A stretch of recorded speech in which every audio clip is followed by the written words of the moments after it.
Hi guys, welcome back to another video on Danny McArdle channel today, where this is not a Manchester City video, the usual content I make. This is something totally different. Of course it's football related, but it's something that's coming up, and it's recommended by a top subscriber of mine, a top lad, a top mate of mine, Pompey Lad 96. Cheers for the suggestion, pal. Thanks to you, I'm making this video for suggest it to me the other day. I was thinking about doing it anyway, but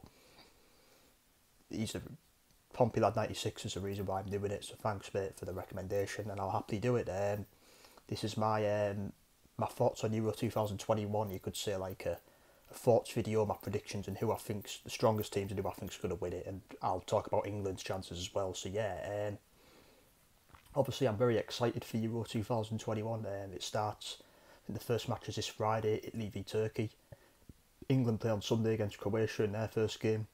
I know the tournament's being played all over Europe, which is very strange. I don't agree with that, I must say. I like it being in one country, like it has been in previous years. I don't know if it's because of COVID that's happening. Of course, this tournament's a year late. It's been delayed because of COVID last year, but really excited for it. There's some top teams in the tournament. I'm going to name my strongest four teams now, who I think are going to do the best this tournament. So these are the four teams I think are going to reach the last four. France, the best team in the tournament for me. Portugal, the second best. England, third. And I'm going to go for my fourth one, Germany. You could say Belgium as well, but I do think Germany. There's some top teams, as I say. So I'm going to talk about them, the teams in the groups now. Obviously, you've got the group of death, I believe is Group F. Poor Hungary, they've got no hope, have they? You got Hungary, France, Germany, Portugal. What a group. I do think France will come out on top because they've got an amazing squad. I mean, their squad's unbelievable. Even better now, they've got Karim Benzema back, one of the best strikers in the world. He hasn't played for France for years, I think since 2015, but he's, I don't know if he's come out of international retirement, but he had a dispute with the champs, but he's back in the squad. I think he scored for France the other night. What a player, and their team's unbelievable. You got Benzema, Mbappe, Griezmann, Pogba, Kante, who else have I missed? Coleman. They've got so many good players. The whole team's amazing. They've got a good defence. Longley, Varane, Umtiti, Digne. It's such a good team. France are the best team in the Euros, I mean the strongest. I do think they'll come out on top of that group. Should be a very close group though. My runners up in that group, I will go for Portugal again. They're my second strongest team in the Euros. What a team they've got now. Obviously they had Euro holders that won it back in 2016, 5 years ago.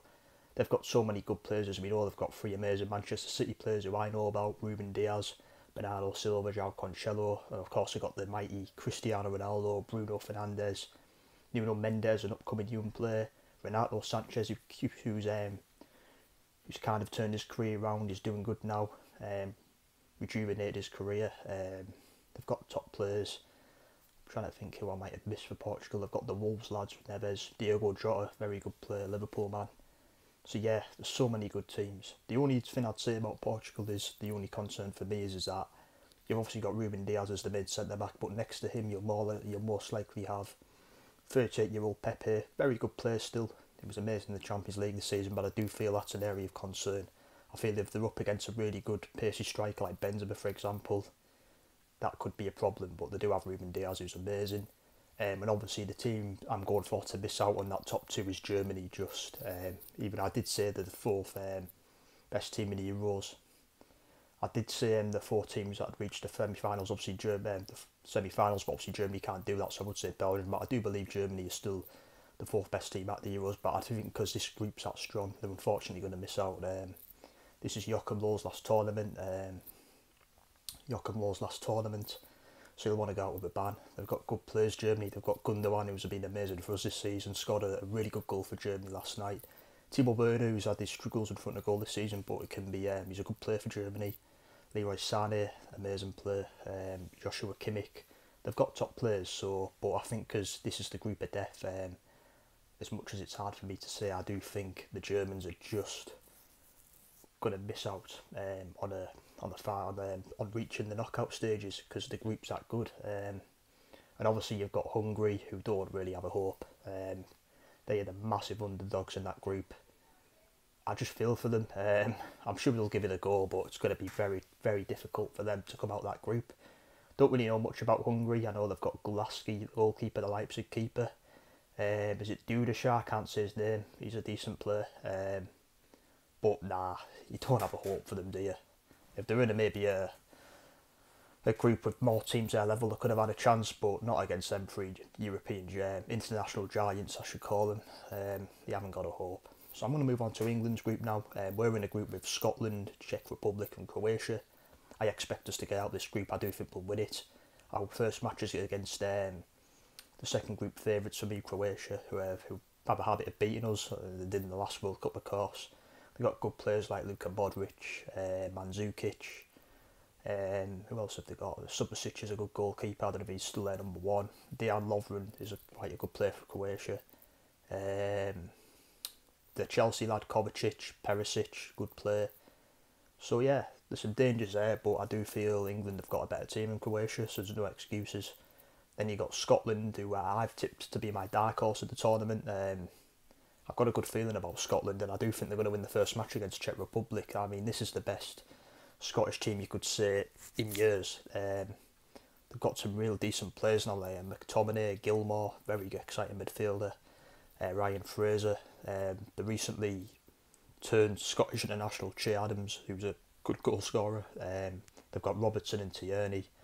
This is the best Scotland team I can remember in my lifetime. So I think Scotland could be dark horses, and I would not be surprised if they beat Croatia to second place. I still expect Croatia to do it, but I'd not be surprised if Scotland nick them to that place. Could go down to that game. That's a final match as well in the group.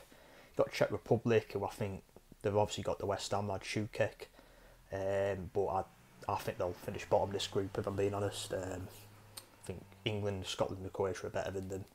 So yeah, they're my team to finish bottom. And then you've got England, of course, the most exciting team we've had in years under the current manager Gareth Southgate, who I think is doing a fantastic job. He believes in young players, which is good. Hopefully we can finally turn up to a tournament and do something. Of course, we did finish in the semi-finals of the 2018 World Cup, which is progress for us. But can we go all the way and win it? It's a big question. We've definitely got the talent and players.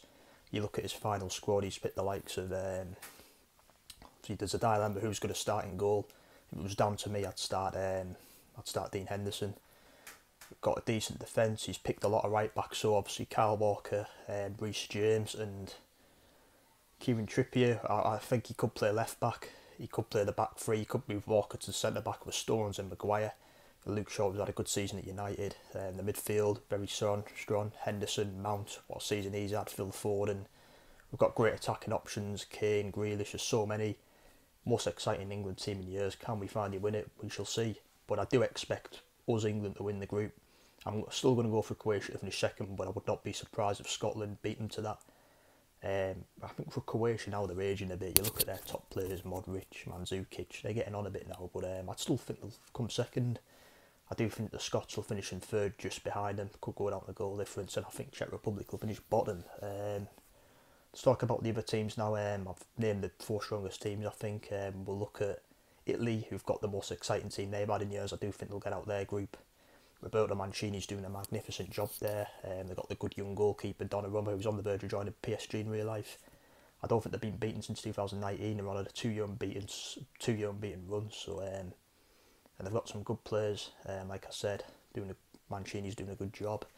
You got Holland, who are kind of coming back a bit now, but I've got to say I don't think Van Dijk's playing in this tournament, which is a big loss for them. They do have the Ligt. They don't really have any standout players. I know Van der Beek's just been ruled out.